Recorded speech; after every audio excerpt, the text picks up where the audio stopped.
In Karakul, nothing looks dangerous at first glance. It's a town where people leave their gates unlocked, where noise blends into routine, where a house can sit untouched for decades and no one asks why. At 11:24 in the morning, a girl makes a phone call. She doesn't scream. She doesn't cry. Her voice is measured, like someone who understands that panic wastes time. She gives fragments: a yard, a gate, a man. And somewhere, less than a kilometre away, a man listens and doesn't rush, because he knows something the system doesn't yet understand.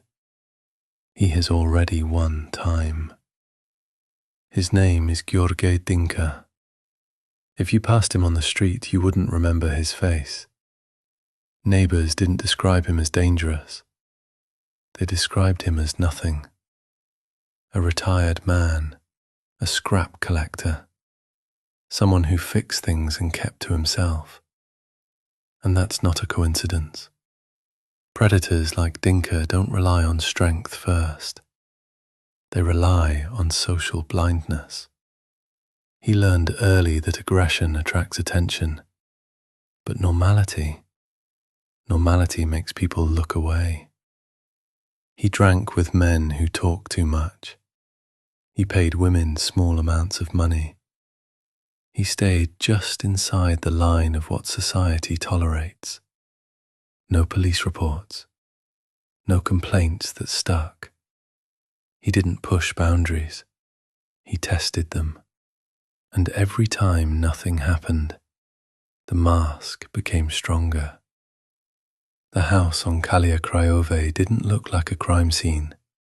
It looked unfinished, messy, forgettable. Scrap metal in the yard, old tools, random junk that discouraged curiosity. But this wasn't chaos. It was design. Windows quietly sealed over time, light reduced, sound absorbed. Not all at once, piece by piece, because transformation is safest when it looks like neglect.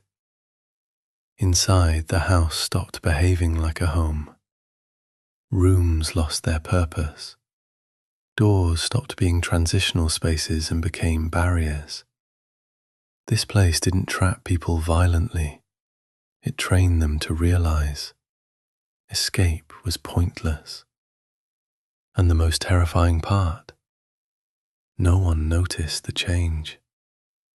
Here's what makes this a horror story, not a crime story. Nothing about Dincă required intervention, not legally, not socially. He didn't isolate himself completely. He didn't threaten anyone publicly. He existed in the blind spot between odd and illegal. That space is where predators thrive.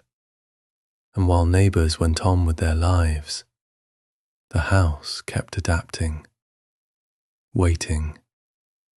Because houses don't become prisons overnight. They evolve, and evolution requires repetition. Which leaves a question no one in Karakul wanted to ask.